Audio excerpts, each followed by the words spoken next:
Welcome, everyone. Good evening, and welcome to Jewish Life Awakens. I'm Rabbi Ed Feinstein, joined as always by my partner and friend and teacher, Rabbi Noah Kushner. And this evening, we have a very distinct pleasure to learn and to converse with one of the teachers of our generation, certainly one of my rabbis and teachers, Noah's, yours, and so many of us, Rabbi Irving Yitz Greenberg, direct from Yerushalayim. We're very glad to announce that apparently he had the world's most mild case of COVID and is feeling good. And on top of that, what's even better, of course, is that his grandson got married just a week ago. And we want to wish Mazel Tov and many, many blessings to you and to your family, and specifically to the Chazan Kala, to the bride and groom. They should have many blessings. Yitz, thanks for being with us this evening. Thank you so much, and thanks for the Mazel Tov. And we all have simchas all the time. Amen. So Noah and I are exploring the question of all of the examples in which Jewish life is flowering and awakening in North America and in Israel. New communities of prayer, new communities of learning, new communities and initiatives in social justice, and the creativity of Jewish life that seems to be all about us. And this in contrast to the sort of dire, pessimistic predictions of demographers. You have been a leader in the community for most of my lifetime. Does this new rising and awakening of Jewish life, does this surprise you? I wouldn't say it surprises me, although it's a delight and it's an exciting development. Let me phrase it this way. I think we lived through a very major transformation of Jewish life, meaning the Jewish community in America grew up in a sheltered environment. There was still anti-Semitism and some social exclusion, even in liberal post-New Deal America. So in a way, the religious internal life was more conventional, more static. It was still dominated very much by the idea of becoming American and becoming modern and being accepted. Already from the 60s, when the barriers fell, when America really opened up remarkably, and I think a true blessing, we were unprepared. And I would say the level of religious and intellectual and cultural depth of the average American Jew was weak. And to that matter, much of the religious and cultural life was weak because it was sheltered. It was second class, kind of, you might say, ghetto to some extent. And it was still dominated not by the internal spiritual search or religious goals, but very much by becoming accepted and winning American acceptance, which in many ways kept down, if not eliminated, the most powerful internal, motives and religious searches and things of that sort. And when the barriers came down, in a certain sense, for the first time, all these American Jews were suddenly accepted and loved and willing to welcome them. And my answer was, under the circumstances, you'll be hardly shocked that many Jews then chose not only to absorb and to be absorbed, but to completely join it. Much of Jewish life was that the Jewish values are identical to American anyway, so it wasn't a big jump to become totally integrated. And I think that, in turn, led to a massive panic, and that's what you referred to in passing. A panic when we're all going to go down the tubes. And by the way, again, I don't think the panic was unjustified. There is, and it is ongoing, a high level of assimilation and fall away in the American Jewish community. But, and on the other hand, the greatness of America opening up, the end of anti-Semitism, the acceptance of Jews means that Jews in freedom were suddenly welcome, open, people listen to them, people willing to let them create, let them do, let them show religious values and inspiration, and in fact, ready to admire and learn from them. So my answer is, am I surprised? No, in fact, I'm delighted in a very deep sense. I think this is a living proof again that human beings, in given freedom, given choice, given opportunity, respond in positive ways to create, to deepen, number one. And number two, it shows what I also believe, that Judaism, my God, we lasted 4,000 years in part because it has some substance, it has some life affirmation, has a lot of important connections. And for it, you might say it was suddenly given free rein and it was given a chance to express that. So I think what we're seeing now, frankly, is a kind of a race. I put it that way. The race is between the disintegration that comes from drifting away of the average or the casual, the loss of connection, things of that sort, and the upgrading, the renewal, the rebirth, the explosion of creativity and religious surge that we are seeing at the same time. It is a race. I'll be honest and say, for much of my last career, much of the last half century, I felt it was a race. And to be honest, I was hoping that the race would work this way. There was a curve of disintegration, but a curve of upbeating and renewal. My hope and dream was that the two curves would cross at one point. So the fall off in the lines and the loss of numbers, which was very scary and very intimidating, would be stopped by the rising curve on the other side. And at some point, then it would become the dominant force. I think that's what we're seeing now. The disappointment or the bad news is that I think it came out at a lower number than I had hoped and dreamed when I started working with Klal in Jewish renewal leadership education in the 70s. On the other hand, I think freedom, human creativity, the Jewish religious capacity for growth and for life-giving is unlimited. So my answer is, I think we should definitely, like you're saying, focus in on this remarkable renaissance. We have to feed it. We have to grow with it, live off it. So we shouldn't be shocked. On the other hand, as I say, we're going to have heavy losses. They're not finished. I think the demographic, unfortunately, are correct. But I think I would like to see is the rest of the community, the living and the growing and expanding, reaching out and not writing off, or not as many ultra-Orthodox are trying to do, pull away and look out and save your own skin, but rather should reach out to the others and maximize the community of rebirth and renewal. It's beautiful. And you've been writing a major work of theology, articulating where God is in all of this. And you've been writing about this from a post-Shoah perspective for many years. And I'm wondering, as you look at this moment and you're assimilating your own theology and how these questions of assimilation and freedom relate to God, how you begin to put all this together. It's a good question. I'm not sure anybody has an answer to that wonderful question. Let me say where my thinking has been going. We are living in certainly what I think will be the most remarkable age of Jewish history ever, at least when people look back, which will probably be another 1,000 years. But why do I say that? Well, for one, we have lived through, two of the greatest events, most important events of Jewish history, at least in my lifetime and in the past century.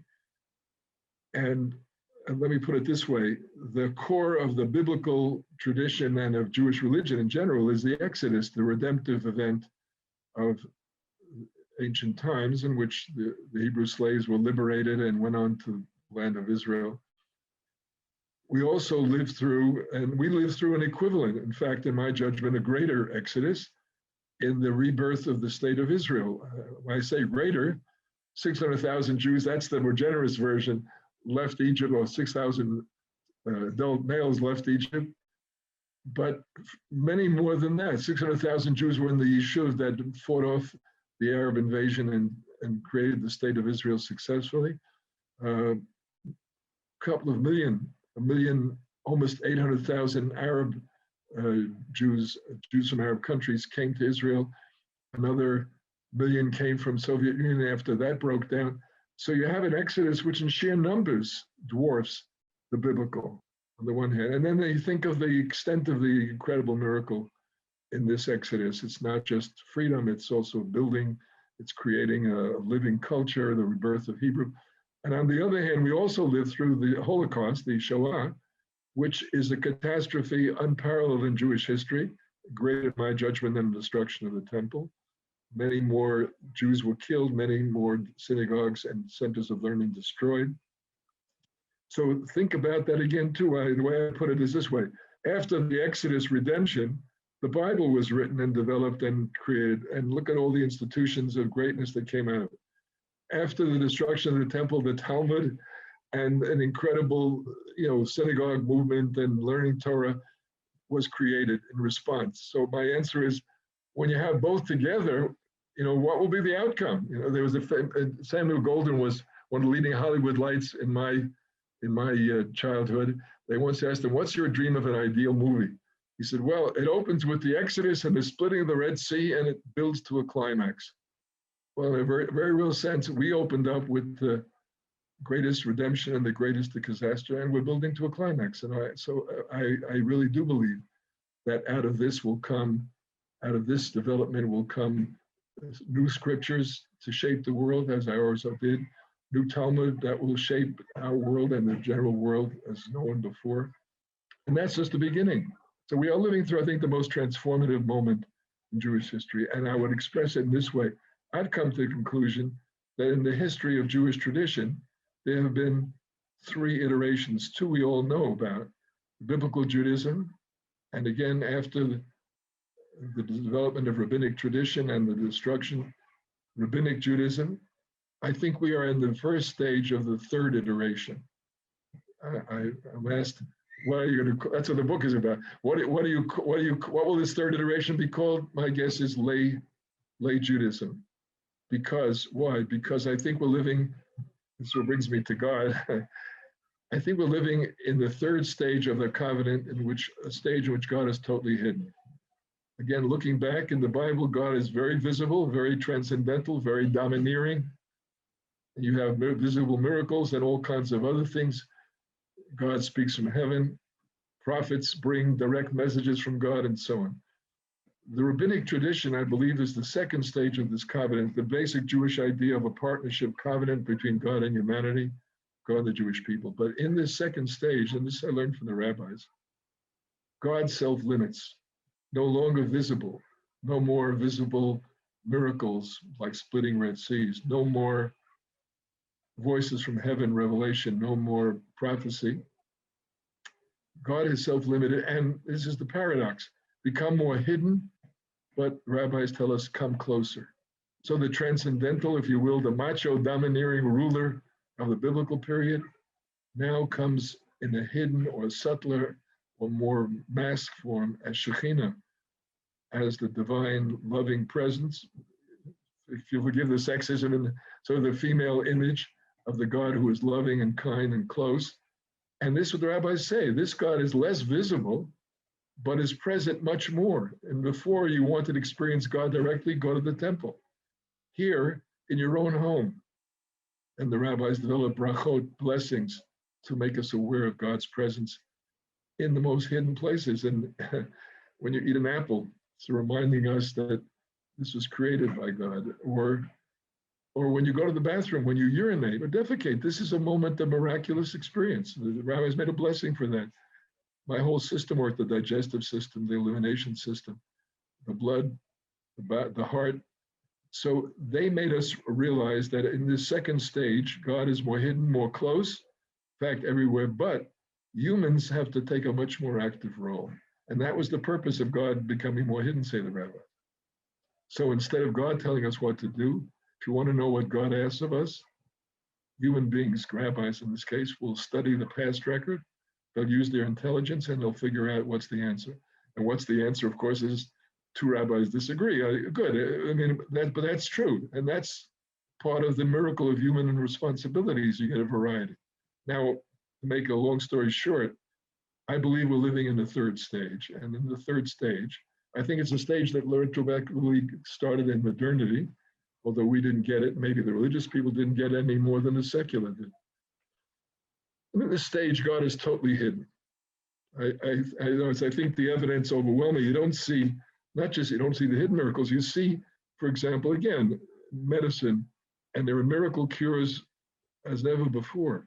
But you don't see a statistically significant that I prayed and God intervened and if I was saved. You don't see a statistically significant departure from, and my answer is because God is totally hidden but totally present. And therefore God is in the natural laws and in the natural operation of the world. And in fact, That's the point, and that's the opportunity, and that's the challenge of our time. God is totally hidden because God wants humans to be totally responsible. So the Jewish dream, the covenantal partnership dream of repairing the world, tikkun olam, of a messianic age in which we overcome all the enemies of life, that is what is in our hands now. And therefore, it's our challenge to bring out the presence of God and the preciousness of life, and they go hand in hand, in everywhere, because now God is totally hidden. It means God is totally present. So to make a long story short, the answer is this God is not the controlling, but the comforting, the presence that sustains you. It's the God we turn to not out of powerlessness and weakness, which is what the classic prayer is about. Doctors can't help me, save me, God. But we turn to God out of our power, our capacity. And it's a kind of a paradox. I think it's a more mature, and I think it's a more loving and a more deeply committed relationship, because you're not doing it because you're in trouble or because you don't know what's happening. You're doing it because you know. And I, as a doctor who knows that I can cure or save this patient, ask God to sustain me, to keep me focused properly, to hold my hand, to not become arrogant and overreach, to not become indifferent and not undertreat. So this moment, I think this third era is going to be an era in which the religious action is in the secular and God is hidden. But again, we have to develop the insight to know that God is present in every one of these activities. That's one of the main religious and ethical challenges. That was beautiful. That was beautiful. A beautiful summary, I think, of the theology, and it with anticipating the book that's coming out and all of the major conversations that it's going to inspire. So let me ask one of the obvious questions about this. Okay, the religious language and the set of religious activities, the Halakhah, that we observe as Jews, comes from the biblical and rabbinic tradition. How does it change in this third era with a God who is, as you said, totally present, but who places responsibility totally in our hands? Right. What's the function of Halakhah in this moment? And what different mitzvot or even different religious language, different articulation do we have to adopt for this new age? It's a fair point, but let me go back a moment in my claim. The Halakhah itself, particularly as expanded by the rabbis, even beyond the Bible, considerably expanded, much more pleasant, much more places, much more presence. That in itself included the challenge of uncovering the presence of God everywhere, which was not seen before. And before, you didn't have to uncover, you could just open your eyes and you'd see lightning and thunder and noises on Mount Sinai, but now you have to much subtler and much deeper perception. So the rabbis helped us by training us through Torah learning, by training us through blessings, by training us through halachic behaviors that opened our eyes to the miracle or to the presence or to the responsibility that we have right now. So my answer is, paradoxically, when God is totally hidden, I think that means the Halakhah is totally, covers everything. The difference is it's like God, it's hidden. So the obvious presence of God, which in the temple, or the obvious sanctity of the synagogue, because you have a prayer and you have a talit and you have a blessing and the whole atmosphere is that somehow God is here, that's gone. And I think in a way, God becoming hidden is sending us a message that the emphasis on honoring God, or the emphasis on visibly demonstrating God's presence, the evidence of wearing a kippah or a talis to underscore the human, to underscore the divine presence. It's neither necessary nor central anymore. It's don't get me wrong.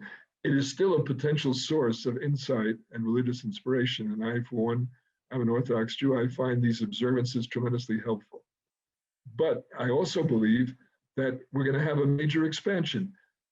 And so let me give a concrete example of what I mean.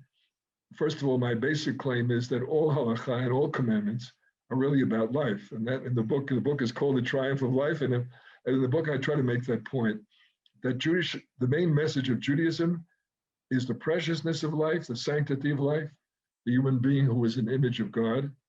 That is to say, the closest, we're not going to get to see God, the closest you'll get to seeing God is to see a living image of that God, and that's the human being next to you or opposite you. And that every human being is infinitely valuable, infinitely equal and precious and unique. And that's the way we have to encounter them. If we want to meet God, we're going to meet God in that way through them. Now, in the same spirit, my argument is every commandment is an attempt to draw our attention to choosing life and participating in life. Because the Jewish message is that this life is not only sanctified and sacred, but it's our task to improve the world, to honor the value and the sacredness. If human beings are infinitely valuable, then no one should be poor. No one should go without medical coverage because they don't have insurance.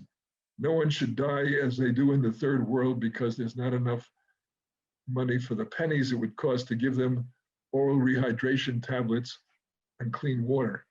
So we have a major job to upgrade the world. That's the Jewish commandment. That's what Jewish, and in the interim, what do? The answer is we work on the creation of the upgrading and of the increase of the presence and value of human life. But at the same time, we live our personal lives as of this moment.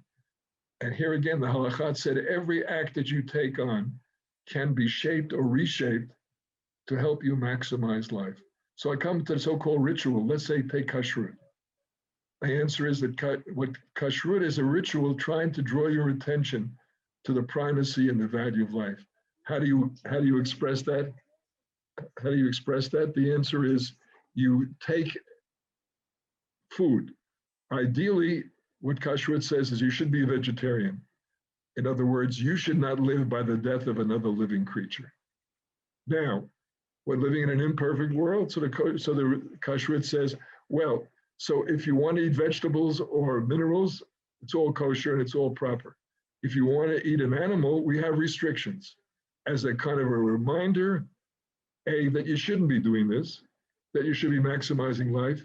And those restrictions themselves are trying to push you, trying to respect life. So for example, again, there are more restrictions on fish, it's a lower, less developed form of life, than on animals, which are a higher and more developed form of life. And that is the point again, so that even whatever you do in eating, if you will not simply eat, but you will consciously choose to maximize life, kashrut will help you do that. Now, let me go further. We're living in the age of hiddenness, then kashrut goes all the way. What does all the way mean? Then you have to ask yourself, is this animal kosher? Is defined not just by its species or by the way it's killed, which is what the classic halakhah, but how about if it's overfished or if it's an endangered species? Then the answer is you can't, you shouldn't. It's wrong because you have to protect life. Or is this animal treated in being brought to market with dignity and concern and sensitivity, or is it inflicted pain? Is it tortured? Is it misused? Or is it overfed and stuffed like a duck so it'll create fat in a way that makes it sick? My answer for all these questions is, or it makes a chicken, you stuff it so much that it can't walk, it can't move. This is non-kosher. In other words, again, what we're trying to say is the paradox of the Halakhah expands. I want to go on and on. What's kosher, what's not just in eating? How about in behavior patterns? Again, my answer is the Halakhah expands to choose life. Well, what does that mean? Well, it means, for example, you go driving, then the Halakhah of the third year, it tells you you have to prioritize life in going driving. What does that mean? Number one is maybe you should go to mass transit because it's less disruptive and it's less carbon causing and so on. Number two, if you want to go driving, are you driving an electric car, which does not pollute, or are you driving a car which in fact releases carbon pollute? So the answer is your carbon footprint is a choice of life or death at this moment. The whole globe is in danger because of the greenhouse effect and so on and so forth. So the Halakhah actually is expanded so that every area of life, driving, working, you pick it, it is trying to tell us the goal is to select and shape and reshape to understand the priority and the primacy of life. And I think, so that's my paradox. The ritual which is externalized and is highly developed already can still play a very vital role. On the other hand, if you'll need it'll be inadequate. It won't cover 80% of the cases. That's where the new expanded halakhah has to function. That, I guess, will be less visible, less of a bracha and more of a meditation, less of a conscious, different taste or state, and more of a subtle shaping or reshaping. So this is, I myself am interested to see what new halakhat will develop. I mean, we could go up and down the line. In other words, the same idea of primacy.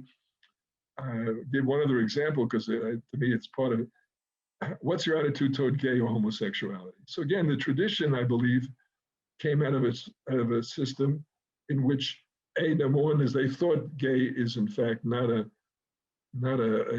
natural or a genetic or a hormonal factor, but a chosen factor. And they said, well, if you're choosing that, obviously you're choosing not to have family, you're choosing to be promiscuous, which was the pattern, or you're choosing male domination, which was the pattern of homosexuality. And the tradition opposed it strongly.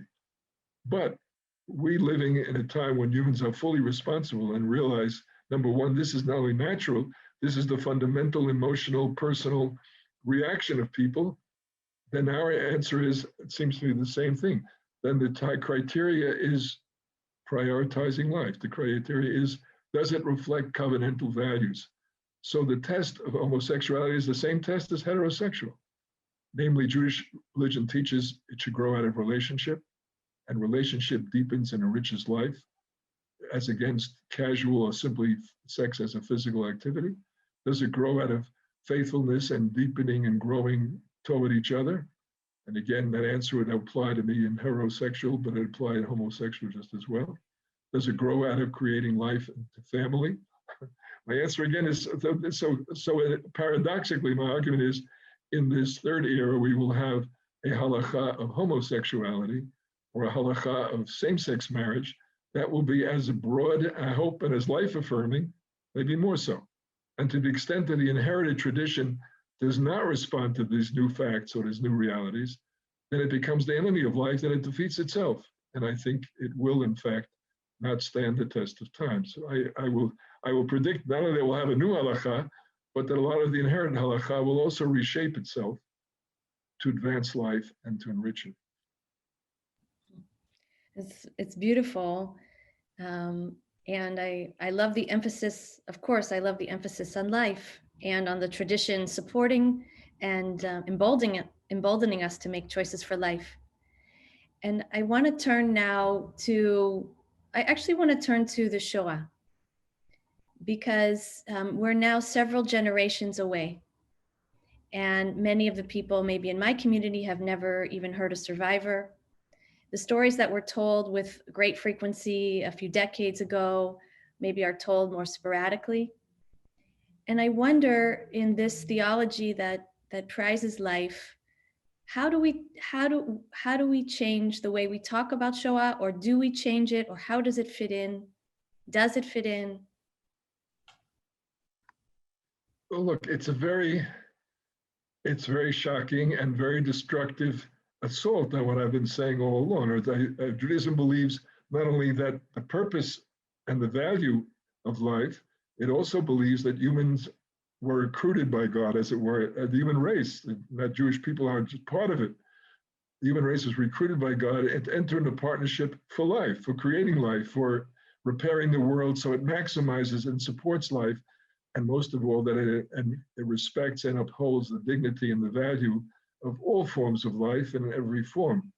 So that is the Jewish message. And the Jewish message said, if we do this, if we play our role in this partnership, it predicted literally the triumph of life, that life will win out over all its enemies, meaning the Jewish tradition believes that we are called to do this, to overcome poverty, which degrades and pulls down the value of human life, to overcome hunger, to overcome sickness. I mean, think again of Alzheimer's, a sickness that robs people of their memory, of their uniqueness. So the Jewish religion, nothing less than, this is the prophetic vision. Our goal is to overcome sickness. Our goal is to overcome war. You beat the sword into plowshares and they will learn no war no more. Why? Because the goal is to create a world which so totally reverences life that you don't go to war, because wars destroy lives. Now, again, in an imperfect world, war may be defensive, it may be a mitzvah, it may be a great deed because it's protecting against evil and the forces of death.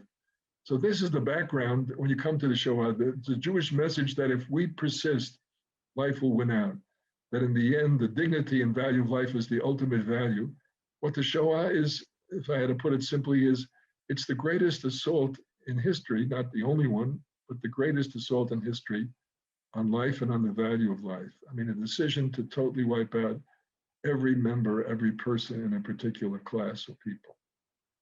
And not only to do that, but before you kill them, or before you kill them, to degrade them and to torture them and to weaken them by hunger and by mistreatment. I would go further. As part of the development of the Shoah, it's a total assault. You do everything, including, I'll give this example. They had a special department that worked on this in the SS to bring down the cost of killing, because Jewish tradition says the ultimate value of every human life is infinitely valuable. It's valuable more than any amount of money you can imagine. What's the counter denial of the death on life? Is the Nazi vision. Bring down, not only kill them all, but kill them for the cheapest possible way. And so, for example, again, the shift from shooting them by bullets, which turn out to be relatively expensive, to gas, which is much cheaper. And that was a part of the conscious decision to make it a cheaper form. And then within that, to bring down the cost of the gas, to bring down the cost of killing, to jam in more people so that you'd get more dead for the same price. And I've written and published this too. To me, the ultimate statement here was in 1944, at the peak of the gassing in Auschwitz, they brought down the cost of gassing individuals to roughly less than half a penny per person. Can you imagine half a penny per person? And then here's the paradox. And then they decided they could save some of that money because they added up to quite a bit of money, even with the cheaper. So they burned, particularly children, they would dump them into burning pits, not bother to gas them. So what you have here, as I say, is a total opposition of life and death. On the one hand, you have a people that believes and teaches life is the most precious thing in the world, and that life is going to be honored and respected and win out. And the counter statement is, your life is worth nothing. We're out to kill you all. And what's more, even in death, you're worth less than half a penny a person. It's less, I wouldn't spend a half a penny to put you out of your misery. Well, what do you do with that? So the answer is, personally, again, I was very shattering. I found it very hard to reconcile. I still struggle with the question a lot because, in a way, growing up in a traditional environment, thought God should have and could have stepped in and should have stepped in and stopped it. And the fact is that it was eventually defeated, but the triumph is they did kill 6 million people. They did wipe out whole worlds of Jewish living and Jewish life and society. So I find it very hard to deal with it, very hard to live with it. But what my answer again, and this has haunted me for many years, I came to fundamental conclusion. One of them obviously is, I came to say, in the end, that's not, the final word is nevertheless not death. The Jewish religion, how did the Jewish people react after the Shoah? The answer is, the Jewish people has created the most incredible outburst of life, biological life and cultural life in its history. One scholar estimated 30% of the Jews of the world were killed between those 6 years of World War II. But 80% of the rabbis and scholars and Talmud students in the world were wiped out during that period. After the war, we rebuilt so many yeshivot and so many scholarships that de facto there are more people today studying Talmud full time. There are more Talmudic scholars and rabbis than ever before in human history. And go down the line. So what's my point? My point is, I came to believe that the religion is not pipe dream and it's not talking through its hat. It was saying something profoundly true. That is that the response to death is to create more life. And such a vicious and total triumph of death can only be matched by an unlimited, all-out reaffirming election. Now, how do you do that? So part of it is, of course, yeah, it's just physical, rebuilding the broken Jewish people. And by the way, I discovered since this time that it's a worldwide phenomenon. People respond to world wars and to death and to civil wars and to pandemics by having children. In other words, it's a profoundly human drive, which Judaism has built on it, that when you are overwhelmed or defeated by death, you respond by creating an affirming of life. Now, I also put that not just quantitatively, and to me, this has been a very big driving force in my religious thinking too. You have to respond to the degradation of life by the upgrading of life. And I said to myself one morning, I said, does your tradition show the ultimate and absolute respect for human dignity in all its areas? I love this tradition. I live it, and I loved every minute of it. But I had to look in the mirror and say, no, and women, they're not given their full equality, they're not given their full dignity. So my answer is, in response to the Shoah, I should be twice as hard committed, upgrade, and to fully recognize the value and the dignity of women as equal to men, as valuable as men. And one could go on down the list. I said, what was the image of gay? What was the image of non-Jews? What was the image of minorities? In each of these areas, the response to the Shoah has to be to increase and reassert the image of God of every human being, and the value and dignity and the conditions. So poverty is all the more an enemy that has to be defeated, so that sickness is all the more an enemy that has to be defeated. And that is the calling and challenge of people that come again. This may be secular. Working on a vaccine for COVID-19 may appear to be a secular activity. It's not. It's the great religious calling right now to give and take the miracle out of the natural properties of material existence that God has put into it, and using our brain to decode it and to redesign or reprogram DNA. That's what's going on in the COVID vaccine, so that it develops antibodies and prevents against infection. So this to me is, so the combination one was not to forget the Shoah. Jewish tradition, it did not forget the Exodus. It internalized it. It brought it into daily life and ritual. It did not forget the destruction of the temple, the exile. It brought it into daily life and ritual. I think we have to do the same thing in terms of the Shoah. We have to bring it into daily life, into ritual. Yom HaShoah is, in my mind, the day of Holocaust commemoration, is a holiday, is a holy day on the same par with Tisha B'Av, the destruction of the temple, or any of the other holy days, as is, by the way, Israel's Independence Day. So this is our response, namely, one, to make sure the memory is passed on and does not die with the survivors. Number two, to make sure the lessons are internalized and passed on. And again, not just for the Jewish people. I was involved with the creation, with Elie Wiesel, the creation of the U.S. Holocaust War Museum. The Holocaust Museum is in Washington National Mall because the American people, not just the Jewish people, have to learn the lessons of the Holocaust, including how democracy can be undermined, including how discrimination and hatred can turn into extermination and destruction. So to me, that's part of the great challenge of our lifetime, to not only incorporate this. Again, I will never be satisfied, although I have to say, what I said to you earlier about God's hiding and giving human full responsibility, one of the things that led me to this conclusion was the Holocaust record, because I expected that God would have intervened. And then I came to see, and it took me a long time to see that if God is committed to working entirely through human agents, then that's what didn't happen here. And that is, in other words, and that was a failure, a major failure. Not just the Nazis did the bad thing, using their power for evil, but the bystanders and the allies who did nothing or who cooperated in this process. So it's a tremendous responsibility to share this experience with the world, not just with the Jewish people. And I believe, again, that's one of the most important lessons of the Holocaust, that we have to get out of the silos of my religion and the others are important or secondary, and establish the kind of relationships of respect, understanding, A, that We don't become sources of hatred or diminution or stereotyping of the other, but no less important, we become allies. We become attached to each other. So when they're in danger, I will not stand by. And when I'm in danger, they will not stand by.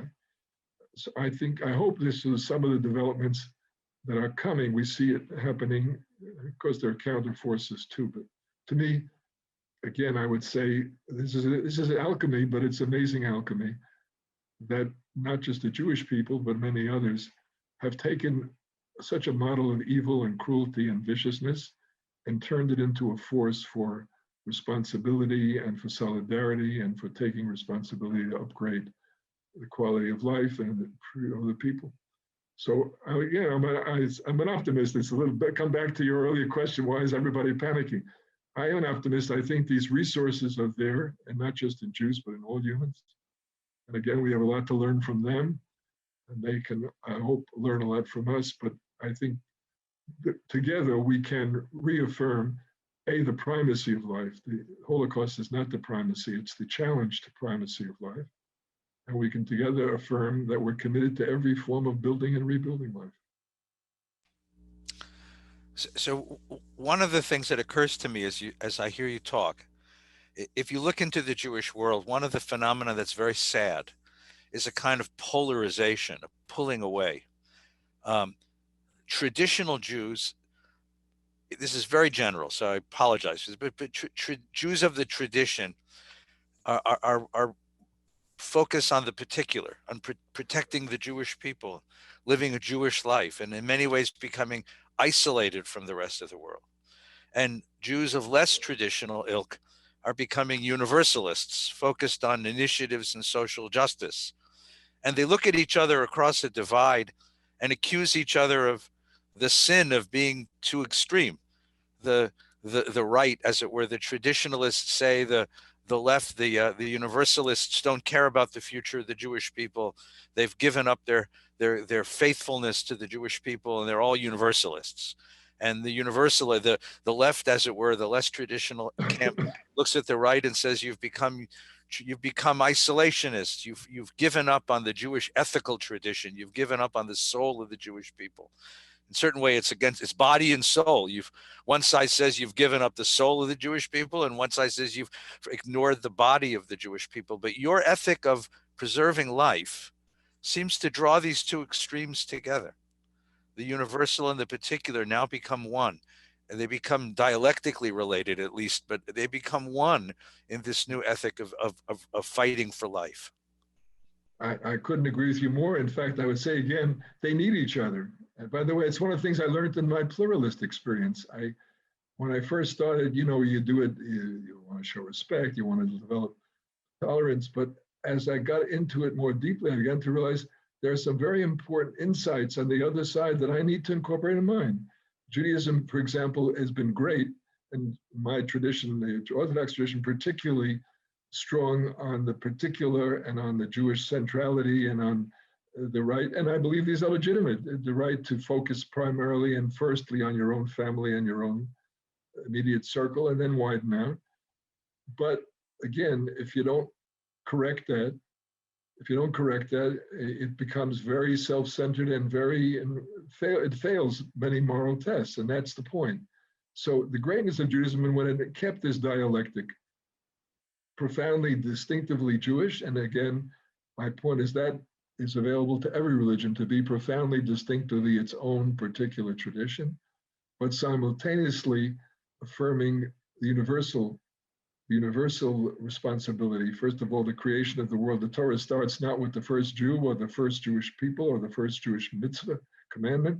It starts with the creation of the world because it's about the whole world, not just about the Jewish people. And the Messianic vision is not just for the Jewish people. It's for a whole world turned into a Garden of Eden, into a whole world in which all people are equal before the law, or all people escape from the curse of war or sickness.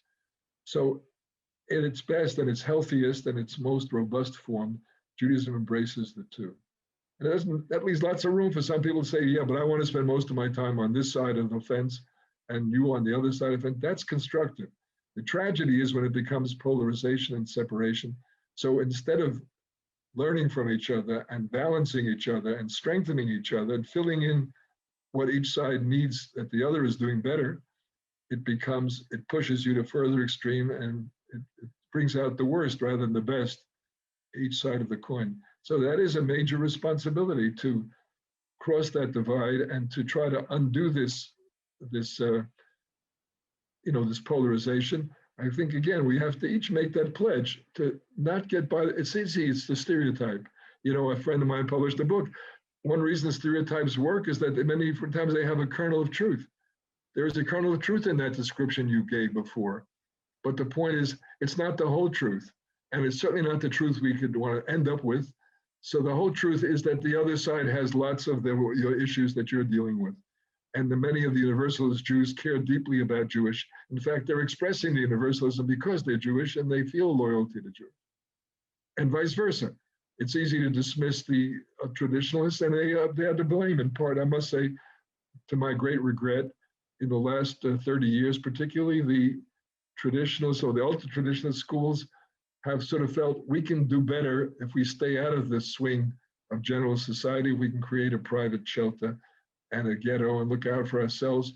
And they've done well in these 30, 40 years, but I think it's a long-term failure, because Judaism, the Torah, does not vision itself as the religion of a small sect protected behind its, behind its walls. The Torah visions itself as at least part of God's message to the whole world, and that the Jews would serve as an example, as an Or LaGoyim, if you will, as a light to nations. So I think it's a short-term solution, but I think a mistaken one. And I would call on all sides, and I come back to what I said before, if you take the Holocaust seriously, the Holocaust did not differentiate between universal Jews and particularist Jews. It did not differentiate between Orthodox, conservative, Reform, secular, or whatever Jews, just Jews. If you look at Israel, the miracle of building that country, the miracle of recreating new life, it was not just done by the secular Jews or by the religious Jews. It was not done by observant or non-observant. It was done by all kinds. So if you take those events seriously, again, what you have to do is look for allies and make these connections across the board.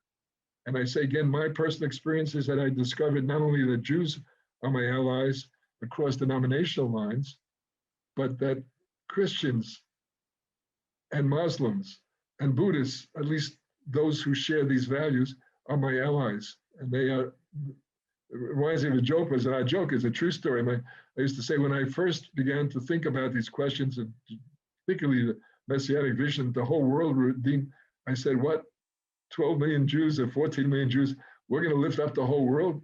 My God, we're going to have a hernia. That's what we're going to have. I mean, this is crazy. There's no way we can do that.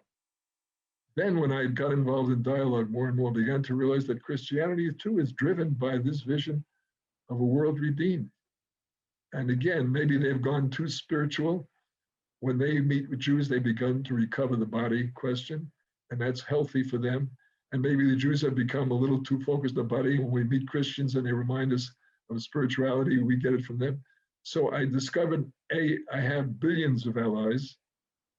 And the truth is, the task of Tikkun Olam is so great that no one religion, not even the 900 million Christians or the 100 million Muslims could do it alone if they wanted to. So on the contrary, what we have to do is look for allies across the board. And I say that not just religious allies, secular allies. To come back to my earlier statement, why is God hiding? In part to teach us that the line between religious and secular is not an absolute line. And God is not looking for visible commitment to be a religious affiliated person. God is asking each of us, including the most secular and the most disaffiliated, to do our task in terms of building life or upgrading the earth. And so my answer is that's what we have to do. We have to break down the polarization, find our allies, and together do it. Even with all the allies, it's going to be very difficult, but at least it's possible. Amen. Amen. I want to thank you for your words today. I want to thank you for the institution building and for taking theology and putting it into the world. And I want to thank you for the book that's coming, because I'm going to teach it in my kahal and I can't wait to read it. But we have one last order of business because we have a very serious question that we ask all of our teachers and friends. And we're hoping that you have a favorite joke that you might share with us. So let me confess, my favorite Jewish joke is an option, but I was thinking, since we talked a lot about life and priority of life, I have a joke about that. I probably should give that joke, since that underscores or reasserts the message about how Jews say primary of life above everything else. Don't give in to that. So it goes like this. The President of the United States is shocked because the National Security Council comes into him and tells him, this is unbelievable, the North American Air Command has discovered a hitherto undetected meteorite. It's 2 miles wide, and they've plotted the trajectory. It's going to smash down in 3 days in the Pacific Ocean. It is so huge, it's going to cause a giant tsunami wave that's going to drown the whole earth, literally. The president was shocked and said, well, can we do something? They say, well, we figured out, we tried. Could you shoot rockets? We can. The honest answer is there's no hope. In 3 days, the earth will be drowned, and we have no choice but to tell you this. Well, the president goes on worldwide television and say, friends, I hate to tell you this. This is heartbreaking to me. We've discovered the meteorite in 3 days will drown the whole world, and we can do nothing about it, but at least I have to tell you the truth and share this with you. I'm sorry. Well, of course, the whole world going crazy and buzzing. Finally, the head of the Hindu religion goes on worldwide television and says, friends, the meteorite's going to smash the earth. We're all going to be drowned in 3 days. But Hinduism teaches that enlightenment will give you relief from the birth cycle of death and life. It will give you eternal nirvana peace. Therefore, every ashram in the world will be open for the next 72 hours around the clock. Anybody who comes and gets enlightened will at least achieve nirvana. Another hour passes, and the Pope goes on worldwide television and says, friends, I'm heartbroken to tell you this. We can do nothing save the world, and we're all going to be drowned. But Christianity teaches that those who believe in Jesus Christ and accept him achieve eternal life and will be brought to eternal life. And therefore, every church in the world will be open for the next 72 hours. Anybody can come, accept it, and you will be given eternal life. And finally, an hour later, the chief rabbi of Israel goes on. We have 3 days to learn how to live underwater. Well, you had to be there to laugh, but you got the punchline. You got the punchline. I could tell you the other version, but that's my favorite joke about the priority of life in Jewish tradition. And of course, it's slightly Jewish self-flattering, but I think it captures. Yitz, thank you so much. And you know, we saw your granddaughter come in a moment ago. So thank you for taking time away from your precious family to spend with us and to teach us as always. And we wish you many, many blessings on the kids. Please give our love to Blue and to everyone in your family, and to the people of Yerushalayim, send our blessings as well. Thank you for joining our series tonight. So I just want to tell you that coming from Valley Beth Shalom and Noah's work, which caught my attention. So from people who are part of the Renaissance to interview me, I'm grateful and thank you for the opportunity. We are grateful as well. Take good care. Good night.